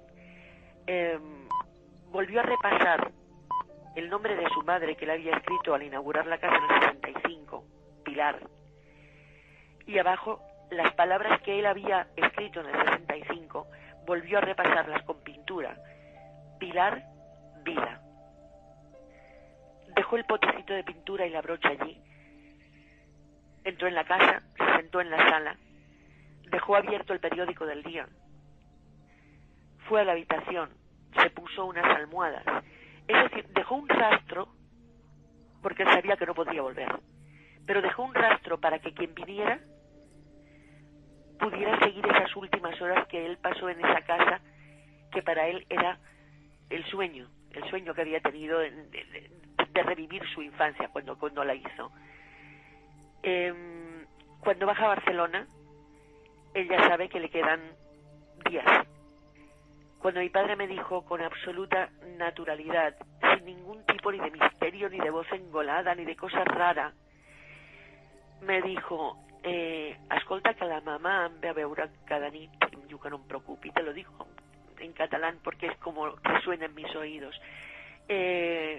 Mira, me viene a ver mi madre y se sienta conmigo al pie de la cama todas las noches y me dice que no me preocupe, que está conmigo y que no tenga miedo. Y dijo, en fin, sintió o vio. Ya sabemos que dicen que el cáncer produce pues metástasis cerebral y que se ven visiones, en fin. Es lo que digo en el libro, que esa explicación no le importa a nadie. Lo que importa es que ese señor que se estaba muriendo y que tuvo una relación intensísima con su madre, pudo verla y pudo ver cómo iba por las noches a hacerle compañía para llevárselo en el momento en que ya pues se le hubiera acabado el ciclo vital. Y esa fe que siempre quiso transmitir también, la conservó hasta ese último momento. Y se fue con su madre. Vaya escena, y como dices, María, emotiva, y que tanta gente ha sentido, ¿no? En esos últimos momentos, y que seguro que a él le reconfortó en esa fe, que a veces se olvida, ¿no? Es una historia tan alucinante, tan interesante, tan inquietante en algunos aspectos, tan maravillosa, que desde luego estamos de enhorabuena, porque tú, que desde luego lo has hecho desde un prisma también, ¿no? Evidentemente muy próximo, muy auténtico, pues nos legas a todos, ¿no? Y yo animo a que la gente ahora conozca, se han puesto de moda, ¿no? Las figuras a veces que pueden tener que ver con el mundo del espectáculo. Aquí tenemos algo que desde luego yo creo que lo supera con creces por el factor de auténtico misterio, auténtico poder de la voluntad que tenía este hombre. Hoy hay placas y calles con el nombre de José Mir Rocafort en ese pueblo también marcado, ¿no? por el misterio, las creencias antiguas, que es Sort. Yo creo que es importante, ¿no? Que una persona tenga ese reconocimiento póstumo. Si te parece, hay una anécdota que es increíble, ¿no? Y que demuestra perfectamente toda la vida de este niño que fue haciéndose mayor, que exploró el mundo de lo desconocido, que estuvo como auténtico investigador, pero al mismo tiempo siendo consciente de que él era distinto, que es algo que le pasa en Valencia, que vamos a escucharlo y que resume perfectamente lo difícil, yo creo, que era abrirse paso con estos asuntos en aquella España. Vamos a escucharlo. Fui a un pueblo de Valencia y di una sesión en ese pueblo. Un pueblo de unos 5 o 6.000 habitantes, en un teatro de una sociedad musical donde tenían un teatro. Y allí di mi sesión de hipnosis y la gente quedó impresionada. I la gent van quedar impressionats, però no hi havia massa gent. Era sábado, pero no había mucha gente. Había media sala aproximadamente. Y yo, claro, estaba esperando. Entonces yo vivía de eso, lógicamente. Esperaba que el domingo hubiera una entrada fabulosa. El domingo no fue nadie, ni una sola persona. El domingo por la mañana, en la iglesia, el sacerdote dijo: este hombre está entregado al demonio. El sacerdote dijo: no vayáis a verle, tiene pacto con el demonio. No aneu a veure'l, té pacte amb el dimoni. Poco más hay que añadir, ¿no? Fassmann, la biografía, el poder de la voluntad, un personaje que queremos reivindicar, una persona que bueno, que yo creo que tenía ese poder que quizá todos tenemos, desarrollado de forma distinta, una historia maravillosa.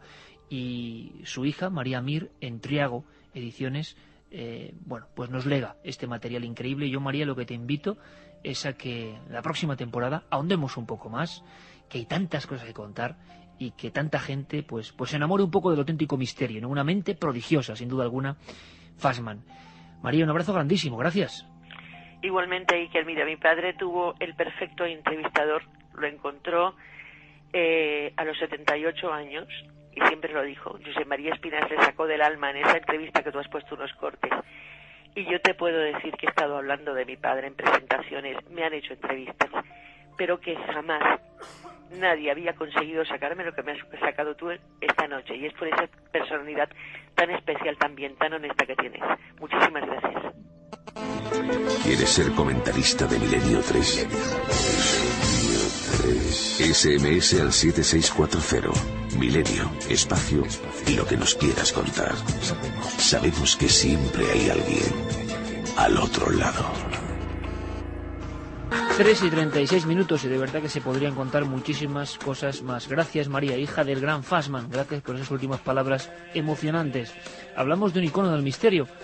Santi, tú conocías bien la personalidad o la biografía de este hombre. Fassmann, la biografía, El poder de la voluntad, es el libro por el que seguro que muchos amigos nos preguntarán. Lo escribe María Mir. Es inquietante la mirada de este hombre, como pocas, una mirada que traspasa el papel, una mirada de alguien muy especial, ¿verdad?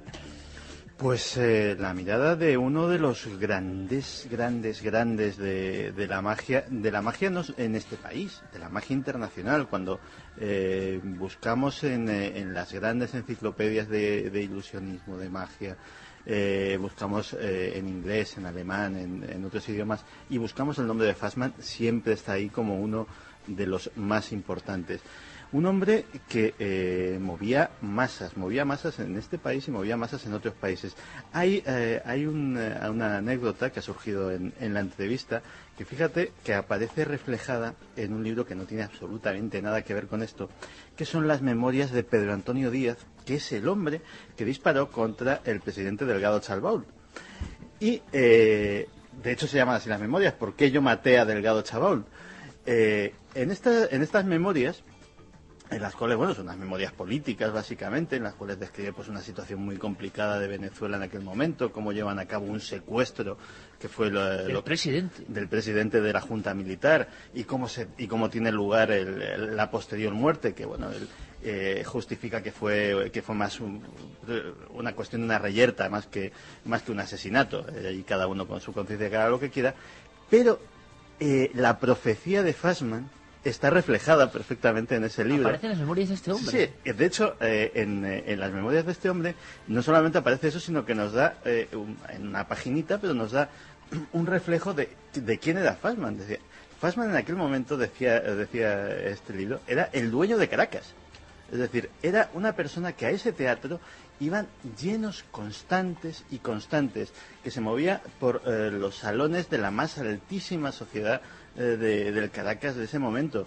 Era esa frase textual, el dueño de Caracas, era, pues podía ser el dueño de Caracas, el dueño de Barcelona, el dueño de Roma, el dueño de las muchas ciudades de todo el mundo donde se desplazaba y donde su espectáculo, con mucho de... pues él empezaba su espectáculo, por ejemplo, con puro ilusionismo. Una de las primeras cosas era llamaba a X personas del público al escenario, con las que luego a lo mejor llevaba a cabo una demostración hipnótica, y lo primero pues les entregaba diversas pertenencias. Antes de haber aparecido él en el escenario, un collar de perlas, un reloj de bolsillo, una cartera, un reloj de pulsera, y les decía, oiga, tengan ustedes más cuidado con sus cosas, ¿no?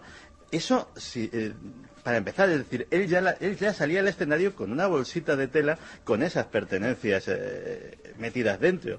Eso era el comienzo, y a partir de ahí pues había mucho de ilusionismo puro y duro. Él era un maestro del mentalismo, de la propia prestidigitación, no lo hacía, la verdad es que fue un ilusionista muy completo, aunque realmente como mentalista y como hipnotizador destacó por encima de todo. Pero luego efectivamente pues había cosas, caramba, que decías, pues sí, habrá truco, ¿no? Pero complicado. Estaba en esa delgada línea que separa el puro ilusionismo, y cuántas películas han hablado de estos personajes. Pero claro, yo me he quedado muy sorprendido escuchando a su hija eso del niño que no quería mamar la leche y que le salvó, hipnotizar al maestro ante todo el aula para que preguntase el examen que los alumnos habían concertado previamente. Historias absolutamente increíbles, ese don terrible, ¿no?, de ver que alguien moría. ¿Qué os ha parecido, chicos? Una biografía de esas que tenemos en España y que hay que reivindicar, ¿no? Sí, aparte de una cosa, creo que es muy diferente lo que es el mentalismo y el mero ilusionismo de lo que es la hipnosis, que siempre está a caballo entre la medicina, lo fantástico, lo increíble y lo mágico. Y el caso es que la hipnosis opera sobre nuestras mentes. El caso es que aquí, por la redundancia, una mente privilegiada pues tuvo la hipnosis como una herramienta más, y vamos, es el hipnotizador clásico español que rompió fronteras, ¿no? Entonces, y hubo toda desde el siglo XX hubo muchos, el profesor Alba, hubo muchos muy famosos, sí, pero no como este fuera del escenario. Claro, tenía una serie de, llamarlo de algún modo, poderes que las personas normales o otros hipnotizadores, otros ilusionistas igual de buenos, pues claro, no tenían. Y esa serie de sucesos extraños que se producen alrededor de su vida desde recién nacido, porque lo de la leche es impresionante, el no querer mamar porque sabe que de esa forma va a morir siendo un recién nacido. Oye, y la conjunción de un niño en el Sort de Lérida profunda del norte, que teniendo esos poderes, la historia de la madre que calculaba, yo creo que es de película, la historia de la madre que le venían y te resolvía con una mirada las cuentas de un año de los campesinos. Y ese niño que con esos poderes además acude a una serie de libros prohibidos. Es que, no sé, lo tiene todo esta historia. Lo tiene absolutamente todo. Y la sensación de que el hombre además fue bastante honesto. Y que no lo tenía que pasar también muy bien, porque si es cierto lo que cuenta de que veía cómo iba a morir la gente y sobre todo ver a tus seres queridos, saber cuándo van a morir, pues me imagino que lo tendría que pasar fatal. Un don y una maldición. Yo no sé si luego comentaremos vuestros mensajes, luego lo comentaremos después de una historia tremenda, terrorífica, que es la historia de Fermín Agustí. Si alguien, quizá los veteranos, llegaron a ver o llegaron a saber de Fassmann. Nos ocurre de una cosa muy curiosa, y es que yo recuerdo que precisamente en Capadocia, en el pueblo de Uchisar, que andábamos por ahí, me acuerdo que se acercó una mujer catalana, ya mayor, y me comentaba que ella vio a Fassmann, que lo que más le impresionó en su vida en el mundo del misterio era ver una de estas demostraciones de Fassmann. La eterna historia del mago, que hay gente que cree como siendo niños, ¿no?, que hace magia, y que igual es que es verdad, que algunos hacen magia, pero de la de verdad, ¿no? Cambiamos el turno, Geray, nos ponemos dramáticos, porque ha habido una historia que ha ocurrido ayer, y que también podéis opinar sobre ella. A mí me ha dejado, de verdad, con la piel de gallina. Tenemos una voz para presentar al personaje. Fermín, buenas noches. Hola, buenas noches. Has estado, además, en el lugar de los hechos, que es cerca de aquí, y yo te he dicho, Fermín, vete para allí con un minidisc, vete a recorrer la zona. No es ningún desierto, no es ningún lugar remoto, pero es un lugar donde va a pasar algo muy raro. Y también es raro que muchos medios de comunicación apenas se hayan hecho eco de cómo una estrella, entre comillas, televisiva, un colaborador televisivo, haya acabado sus días como ha acabado Daniel El Kun, estilista famoso en 4, estaba en Había Supermodelo, estado en Supermodelos en la primera temporada. en Channel 4, en una figura, digamos que... Y nos cuenta una historia de profundo, absoluto terror mental, eso sí, terror mental quizá, pero terror. ¿Quién era este hombre? Atuendos, pues bueno, de estos que llevan los estilistas algunos, debatiendo de moda, en fin, yo no era un programa que siguiese mucho, pero tenemos su voz, ¿no? Vamos a escucharle. Ha habido de todo y por su orden. Bueno, yo pienso que ella ya se desanimó y al ver la la persona que competía con ella se dio cuenta que era una rival muy fuerte y prefirió... Es curioso porque mucha gente, Fermín, no se acordaba de que fuera una estrella televisiva. Tan fugaz es la fama, ¿eh? Sí, de hecho, a toda la gente que he preguntado nadie sabía quién era. Nadie sabía quién era. Y la imagen que tenemos, Carmen, la publicaba La Razón. A mí me ha dejado aterrorizado. Es una casa, un balcón, llamas dentro del balcón y un hombre desnudo agazapado. Sí, las imágenes, la verdad, es que lo dicen todo. Han sido extraídas de un vídeo que al parecer ha podido grabar uno de los vecinos, que a esas horas es que todavía era de día, las 9 menos 20 de la noche de ayer viernes, y se ve a un hombre, tenía 35 años, agazapado, agachado completamente desnudo, justo entre las rejas del balcón y las llamas que hay al otro lado de la habitación. ¿Qué es eso? Hoy queda una ventana quemada, pero hay un dato que nos ha dejado más impresionados. Al parecer, en las últimas fechas, este colaborador televisivo, además de un programa y de un mundo como muy glamuroso, había salido al balcón varias veces desnudo diciendo que se quemaba.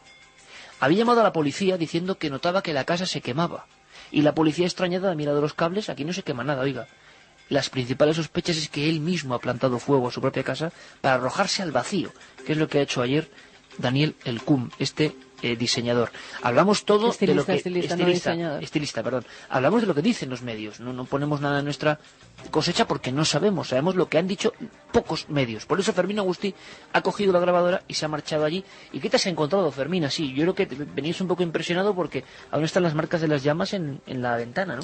Hay 3 ventanas en las cuales todavía se ve las marcas del fuego y además lo primero que me ha impresionado es que al bajarme todavía olía un poco a quemado.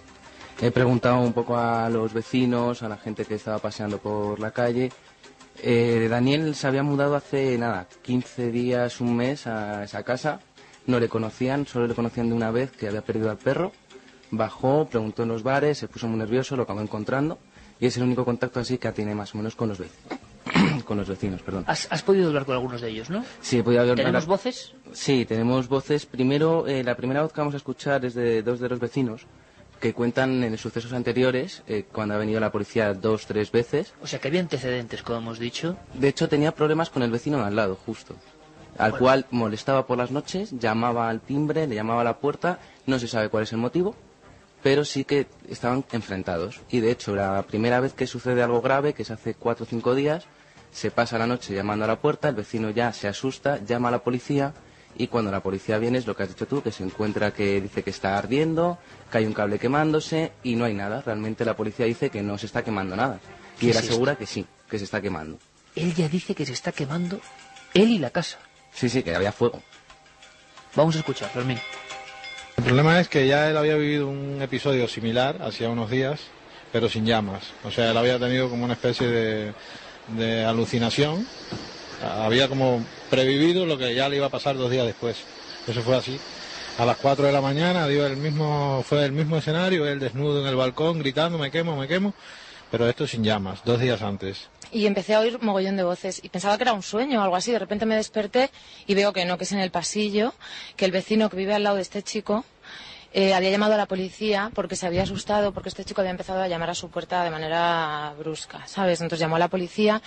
Y entonces fue cuando vino la policía. Y yo me enteré de todo. O sea, llegó la policía, subieron a su casa, llamaron a la puerta, abra, policía, abra la puerta. Y el otro estaba llorando, gritando desesperadamente, diciendo que había un cable que quemaba. Que había un cable que quemaba. Más cosas que se han encontrado, Fermín. Luego ya vamos al hecho que ocurrió ayer por la noche, que es cuando sucede la tragedia. Lo primero que me cuentan es que hay otra trifulca con el vecino, vuelven a discutir. Y creo que es por motivo de su perro porque lo tira desde el balcón. lo primero que hace antes de iniciarse otra vez el fuego tira su propio perro por el balcón. Tira al perro por el balcón, el cual muere en el acto.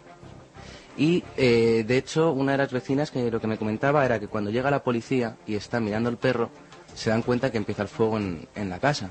Y es cuando ya el hombre sale desnudo y se cobija en cuclillas al lado de los barrotes del balcón. Que es la escena terrible que hemos visto de un hombre desnudo en un balcón en pleno día en Madrid, con fuego a su lado, con llamas muy, muy avivadas. Vamos a escuchar. Es que yo llegué y yo no me enteré, o sea, yo llegué, entré en mi casa y no me enteré de nada. Y fue quitarme la ropa y llamar a la policía a la puerta. Y cuando bajé todo el mundo me estaba contando, los del restaurante de ahí enfrente, que fueron los que vieron lo del perro, que había tirado el perro. Pero que no había sido por eso, sino que estaba discutiendo con el vecino de al lado, que se estaban tirando cosas, que no sé qué, y que tiró el perro. Porque es que, sí, es que con el vecino de al lado siempre tiene movidas, pero no porque no se conocen de nada, simplemente porque al pobre le ha cogido manía, le cogió manía y se dedicaba por las noches a llamar a su puerta y esas cosas. Y nada, pues eso, le gritábamos que no se tirara porque lo veíamos desesperado y ya las llamas que venían, y le gritábamos eso. A veces parece que lo escuchaba, que hacía caso, pero al final ya se ve que también las llamas... Y en un momento de repente cogió, se debió como de resbalar o algo y se cayó. Decían que tenía el perro, estaba totalmente desnudo y se dio con la cabeza en el balcón del piso de abajo. Y nada, creo que por lo que he leído que no fue en el acto, pero a los pocos minutos el perro murió en el instante. Más material, Fermín, de esta historia tan dramática, tan de paranoia, evidentemente, imaginamos, creemos, pero hasta qué punto llega, ¿no?, la mente humana a generar fantasías. Él decía que se estaba quemando días antes. Sí, bueno, y ya la historia termina pues cuando la policía llama a los bomberos, cuando ven el fuego, y en lo que tardan los bomberos en llegar, cuando ya justo están montando la escalera para conseguir bajarle del balcón, hay dos versiones, una que directamente se suicida, y otra, que es la que más me han comentado, es que no es que salte, sino se agarra por la bandilla por detrás, como evitando las llamas, porque ya estaban las llamas prácticamente saliendo del edificio, y en el momento que ya está llegando la escalera es cuando se tira y se suicida. ¿Tenemos documento también sonoro? No, el que acabamos de oír, la chica que terminaba. Que hablaba sobre el final. En fin, yo desde luego me quedo impresionado, seguramente... Hay una explicación psiquiátrica, probablemente, a todo esto, pero el hecho de que haya ocurrido ayer, de que se haya hablado tampoco de esto, de que sea una figura, lo que hablamos, ¿no?, que terrible es la televisión también, ¿no? Casi nadie en su vecindario se acordaba de él cuando estaba saliendo constantemente en la tele hace año y pico. Sí, un año. En 2007 fue en el Supermodelos que él participó, pero fíjate, yo estaba leyendo ahora una de esas noticias que hablaban de la muerte de Daniel Elkun. Se llama todoellas.com, es como una revista que tocan un poco temas de mujeres y hay una frase que dicen, por desgracia la televisión siempre acaba pasando factura. Terrible frase, por cierto. Al parecer tenía una depresión muy fuerte porque no le contrataban ya en ningún sitio. Había intentado poner en marcha un showroom, es pues un sitio donde las firmas te dejan distintos modelos para que las presentadoras de televisión los saquen en la televisión, y es como pues lo que hacen los estilistas, ¿no?, dejar esos modelos para los programas. No había tenido ningún éxito, se había arruinado con eso y al parecer pues tenía problemas mentales. Es que de hecho yo creo que el problema de la depresión sí que debió ser un factor muy importante, porque 3-4 días antes de que suceda todo esto tiene una discusión con su pareja, la echa de casa. Y por lo visto, por lo que me contaron los vecinos, empieza a tirar los libros, maletas por el balcón. Y ha habido casos en televisión, no podemos asegurar que esto sea así en este caso, pero el famoso caso de Juan Antonio Canta, ¿os acordáis? El de un limón que se suicidó dramáticamente, creo que ahorcado, después de un éxito fugaz, pero que tampoco entendía, en un programa célebre de la noche.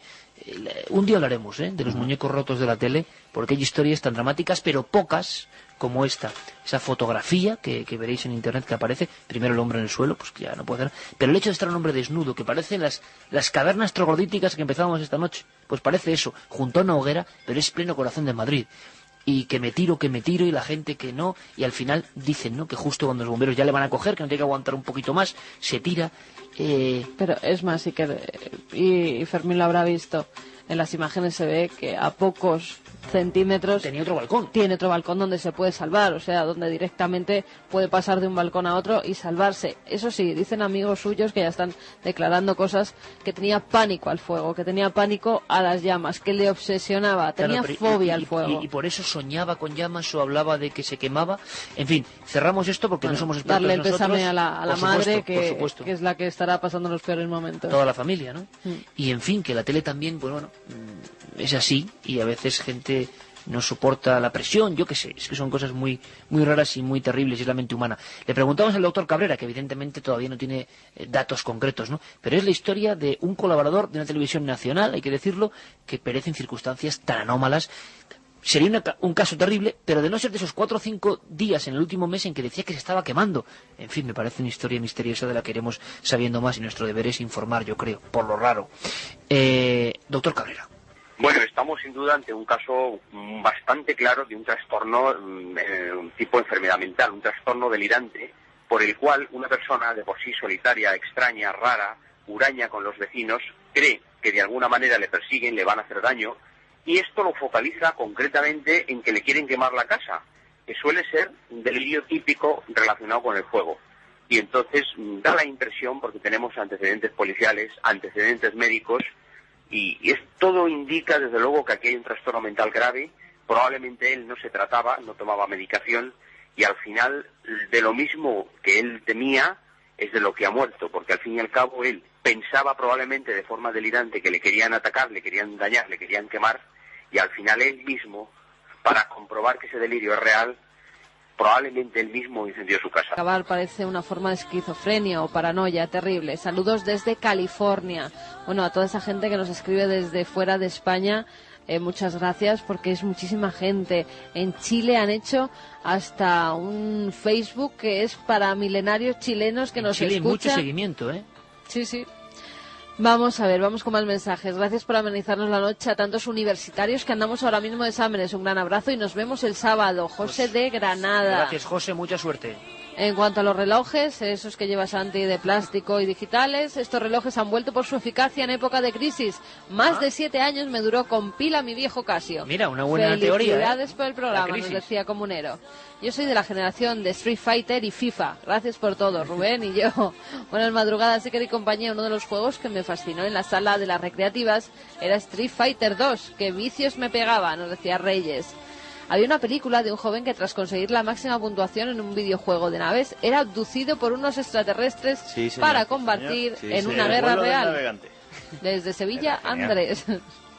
Recuerdo hace años que determinados dibujos japoneses provocaban convulsiones. Sí, señor. Fue polémico y dicen que el furor... Pokémon, ¿no? Pokémon se basa en eso. Perdón, era el último Starfighter. Me he equivocado de película antes. Luego dicen que me equivoco de cosas, lo rectifico.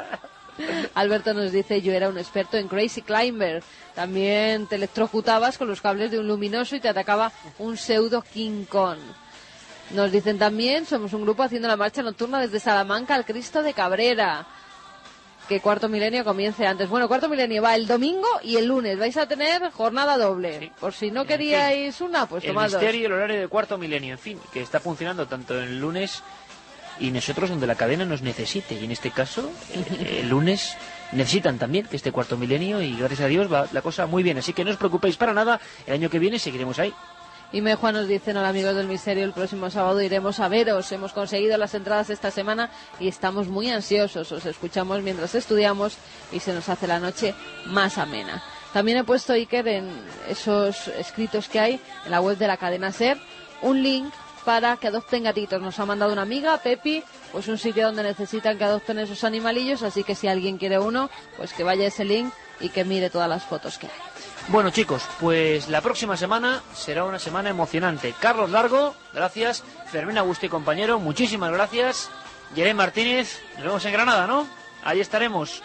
Santi, hasta Granada. Hasta Granada y con algún amigo me llevo de la mano. ¿Un amigo? Sí. Bueno, sorpresa. Uno muy especial. Ya y Juanje, que va a estar radiante y feliz. Yo voy a mi casa, a mi tierra. Habrá que sacar muchos casos que los hay, ¿eh? En Granada, todos los que quieras, y más. Leyendas, la Alhambra, el Baicín, el Sacromonte, Fantasma... Para. Lo que quieras. Dentro de una semana, ahí estaremos, amigos. Carmen, nos vemos en Granada. Ciudad mágica, maravillosa, Y que fin de no temporada. se pierda nadie el lunes porque viene Chicho Ibáñez Serrador Es verdad. a la nave del misterio. Chicho Ibáñez Serrador, cara a cara, el lunes. Nos habla del terror, de su magia, después de 6 o 7 años sin entrevistarse. Qué grande Chicho. Un abrazo, amigos. Feliz semana.